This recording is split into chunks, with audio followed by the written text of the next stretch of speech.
नमस्कार। हूँ ईश्वर के वाघेला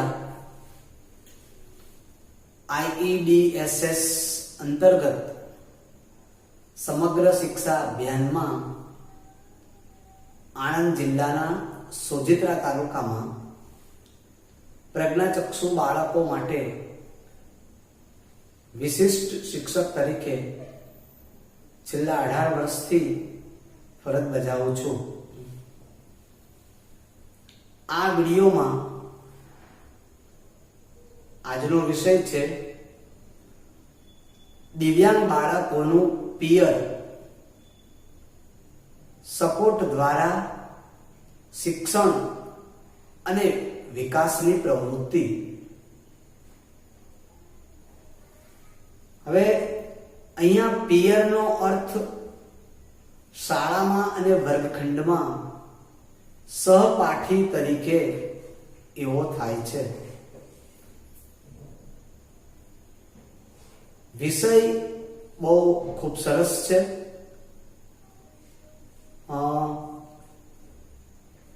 SSA द्वारा हालमां जे IEDSS योजना अमलीकरण में छे एने अने आ आपेला टॉपिक ने खूब सारो मेळ बेसे छे। એટલે આને આ બંનેને અલગ ન પાડી શકાય।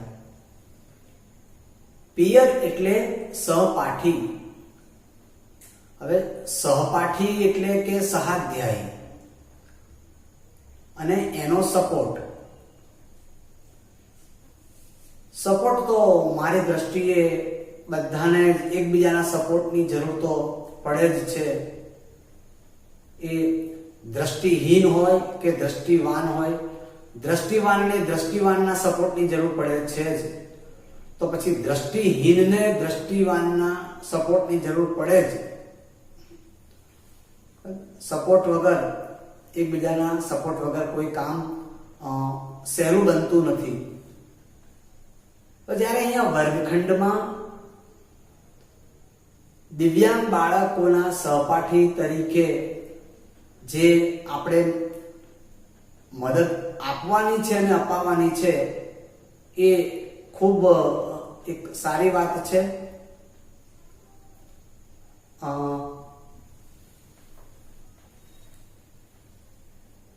सामान्य बाळक वर्गखंड में दिव्यांग बाळको प्रत्ये सपोर्ट करवा तैयार थाय एवा प्रयत्नो एक विशिष्ट शिक्षक अने वर्ग शिक्षके करवाना होय छे। हवे सपोर्ट तो आपणे सौ प्रथम एक प्रज्ञाचक्षु विद्यार्थी ने ध्यान में राखीने कहीए तो वर्गखंड में ज्यारे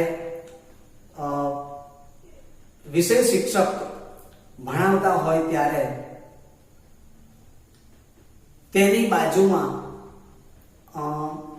एवा कोक लागणीशील अने थोड़ा होशियार एवो कोई सहपाठी एनी बाजू हूँ तो कहूं छुं एक नहीं अने बे बंनेनी आजू बे सहपाठीनी वच्चे जो आवो कोई प्रज्ञाचक्षु के अल्प दृष्टि वाळो बाळक होय तो ए वधारे एने सहेलू बनशे। दाखला तरीके विषय शिक्षक એટલે કે વર્ગ શિક્ષકે કંઈક અંગ્રેજીમાં ભણાવવાનું ચાલુ કર્યું અને કોક અંગ્રેજીમાં કોઈ વાક્ય એ સાહેબ બોલ્યા હોય અને પેલા પ્રજ્ઞાચક્ષુ બાળકને કદાચ ન સંભળાય કે એનું કદાચ ધ્યાન ન હોય અને એ જો કોઈ સહપાઠી એને મદદ કરે તો એ જે પ્રજ્ઞાચક્ષુ બાળક છે એ ફરીવાર સાંભળીને એ याद राखी सके छे। हवे घणी वार एवुं बने के एक ज सहपाठी एक ज सहपाठी दरेक दिव्यांग विद्यार्थी ने मदद न करी सके कारण के कोक सहपाठी अंग्रेजी में वधारे होशियार होय, कोक हिंदी में होय કોક વિજ્ઞાનમાં હોય, તો આવી બધી આપણે એ પસંદગી કરવાની હોય છે.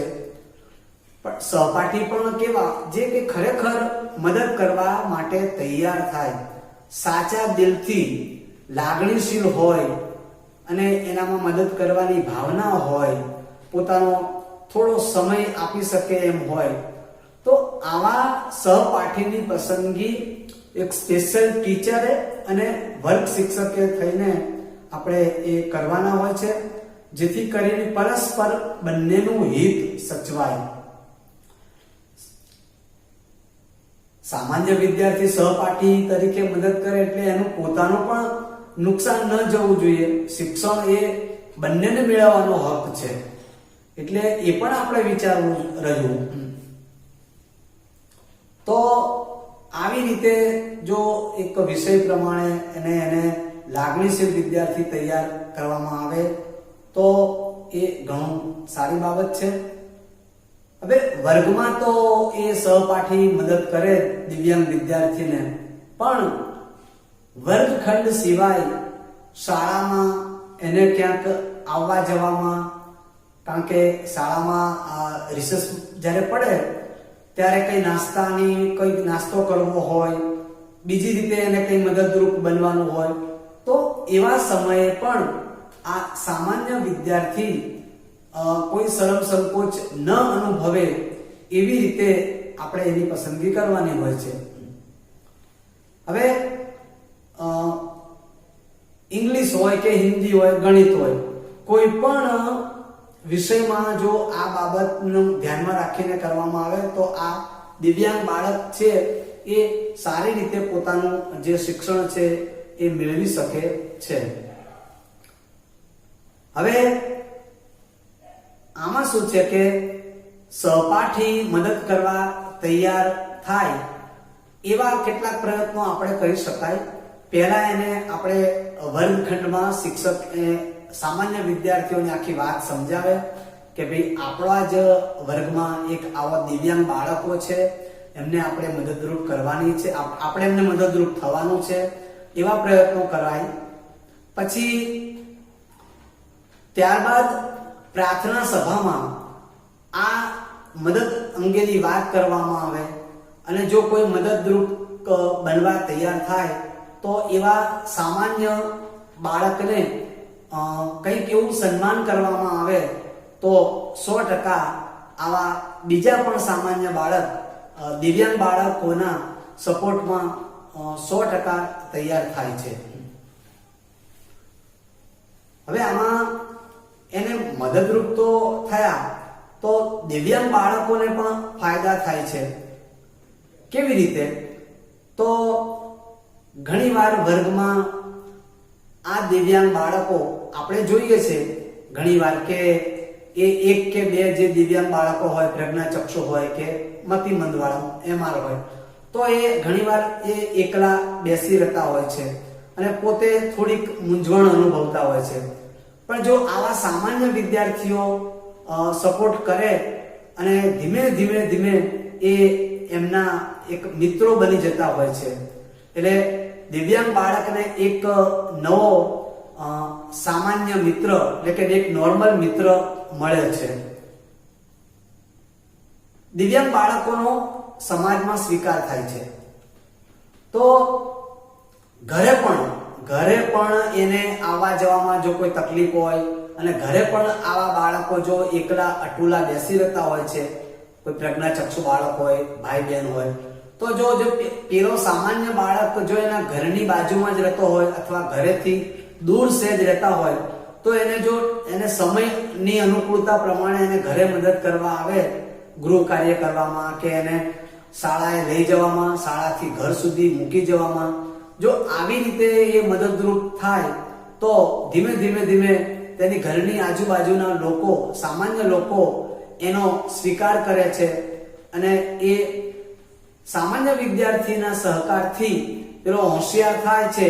તો બધાને પણ, સમાજના લોકોને દિવ્યાંગ બાળકો પ્રત્યે થોડી સહાનુભૂતિ થાય છે અને આ બાળક પણ હોશિયાર છે એવું એમને 100% ફીલ થાય છે. તો હવે આમાં મેં તો જે વાત કરી કે દિવ્યાંગ બાળકોને ફાયદો થાય છે, પણ મારી દ્રષ્ટિએ તો સામાન્ય વિદ્યાર્થી જે દિવ્યાંગ બાળકોને સપોર્ટ કરે છે એને પણ ફાયદો થાય છે. એ કેવી રીતે? તો એક સામાન્ય બાળકને આવા બાળકો પ્રત્યે મદદ કરવાની ભાવના જાગે છે. એમને મદદ કરવાનું એમને એવી એક સહાનુભૂતિ તૈયાર થાય છે અને થોડું એમનું આવા બાળકો પ્રત્યેનું વલણ બદલાતું હોય છે. અને જો આ એક સહપાઠી, એક સામાન્ય વિદ્યાર્થી આવા દિવ્યાંગ બાળકો પ્રત્યે મનોવલણ બદલે તો ધીમે ધીમે હું માનું છું કે ઘણા બધા આવા સામાન્ય વિદ્યાર્થીઓ તૈયાર થઈ શકે છે અને એમને પોતાને દિવ્યાંગ બાળકોની પ્રશંસા કરતા થાય છે. પછી બીજું કે એમને પણ એક પ્રકારના એક નવો મિત્ર મળ્યો હોય એવી પણ એમને એક એવી ઈચ્છા થતી હોય છે. એટલે એમને પણ એક એવું ફીલ થતું હોય છે કે હું પણ આવો એક દિવ્યાંગ બાળકને હું મારો મિત્ર બનાવું છું. અને નિયમિત શાળામાં આવવા માટે સામાન્ય બાળક તત્પર હોય છે. કેવી રીતે? દાખલા તરીકે કોઈ કારણસર જો સામાન્ય બાળક શાળાએ ન જાય તો એને પેલું યાદ આવે છે કે ભાઈ જો હું કદાચ સ્કૂલમાં નહીં જાઉં તો પેલા જે પ્રજ્ઞાચક્ષુ જે ભાઈ છે કે બેન છે એને કોણ મદદ કરશે, એને કોણ લખાવશે, એને કોણ સંભળાવશે? તો આમાં પણ આ બાને પણ સામાન્ય બાળક નિયમિત રીતે શાળામાં જવા તૈયાર થાય છે અને પોતાના માતા પિતાને પણ એક સહકારની ભાવના પોતે કેળવી છે એવી વાત પણ એ રજૂ કરે છે. અને આ બાજુ દિવ્યાંગ બાળક પણ જો તેની સાથે ઘરથી શાળા અને શાળાથી ઘરે જાય તો એને મુશ્કેલી નથી પડતી અને દિવ્યાંગ બાળકની શાળામાં હાજરી પણ સારી એવી રહે છે. તો આવી રીતે મારી દ્રષ્ટિએ જો પરસ્પર એકબીજાની ભાવના વિકસે છે અને દિવ્યાંગ બાળકના વાલી અને સામાન્ય બાળકના વાલી વચ્ચે પણ સંબંધો સારા કેળવાય છે. પરીક્ષામાં પણ આવા બાળકો પરસ્પર એકબીજાને મદદરૂપ થાય છે. ઘણીવાર દિવ્યાંગ બાળક જો થોડો હોશિયાર હોય તો એ પણ સામાન્ય બાળકને ઘણીવાર અમુક વિષયમાં મદદરૂપ થાય છે. એ 100%ની વાત છે.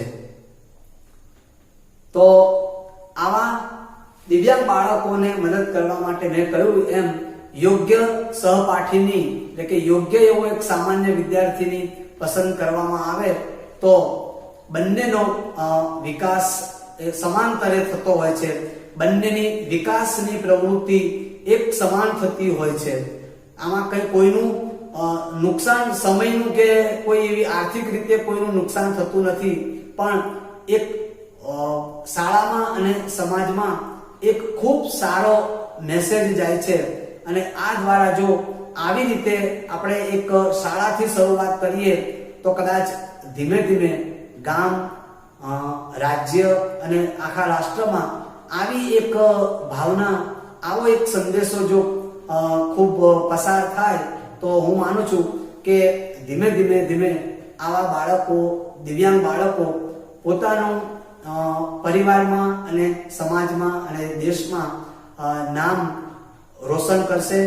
તેના મિત્રનું તો કરશે, તેના સહપાઠીનું તો કરશે, પણ આખા રાજ્યનું, દેશનું પણ નામ સારી રીતે ઉજ્જવળ કરશે.